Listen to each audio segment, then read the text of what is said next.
Hello friends सकल welcome जनाइছো मोर YouTube चेनेलटলৈ আজি যেহেতু লক্ষ্মী পূজা তো সেই কাৰণে লক্ষ্মী পূজাত কেনেকৈ মই পূজা ভাগ আগবঢ়ালো সেইখিনি আজি আপোনালোকক দেখুৱাবলৈ এই ভিডিঅ'টো বনালো অকমানকে বনালো সৰুকে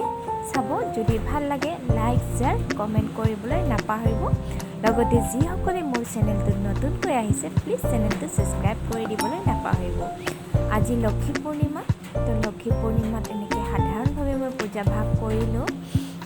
সেই কাৰণে অকমান আপোনালোককো দেখুৱা বুলি ভাবিলোঁ যাৰ কাৰণে আজি এই ভিডিঅ'টো বনালোঁ চাই থাকিব শেষলৈ এয়া লক্ষ্মী পূজাৰ উপলক্ষে সৰুকৈ অনুষ্টুপীয়াকৈ ঘৰতে পূজা ভাগ আগবঢ়ালোঁ নাজানো ইমান নিয়ম কেনেকৈ পূজা ভাগ কৰিব লাগে যিখিনি মই পাৰিছোঁ মোৰ সাধ্য অনুযায়ী কৰিব যিখিনি লাগে বুলি জানো আৰু সেইখিনি কৰিছোঁ ইয়াতে যদি কিবা ভুল হয় তো আপোনালোকে কমেণ্টত জনাব পাৰে কেনেকৈ লক্ষ্মী পূজা আগবঢ়ায়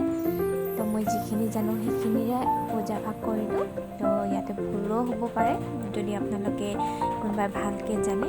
তো কমেণ্টত প্লিজ জনাই দিব কেনেকৈ পূজা ভাগ আগবঢ়ায় তেতিয়া মোৰ ভাল লাগিব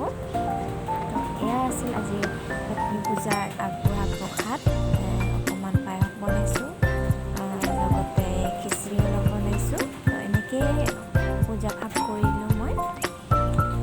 সকলোৰে যাতে দিনবোৰ ভালে যাওক আৰু ধন সমৃদ্ধি হওক সকলোৰে তাৰে কামনা কৰিলোঁ আজি ভিডিঅ'টো এইখিনি আছিলে সকলোকে লক্ষ্মী পূজাৰ শুভেচ্ছা জ্ঞাপন কৰিলোঁ লগতে শেষলৈকে ভিডিঅ'টো চোৱাৰ বাবে বহুত বহুত ধন্যবাদ।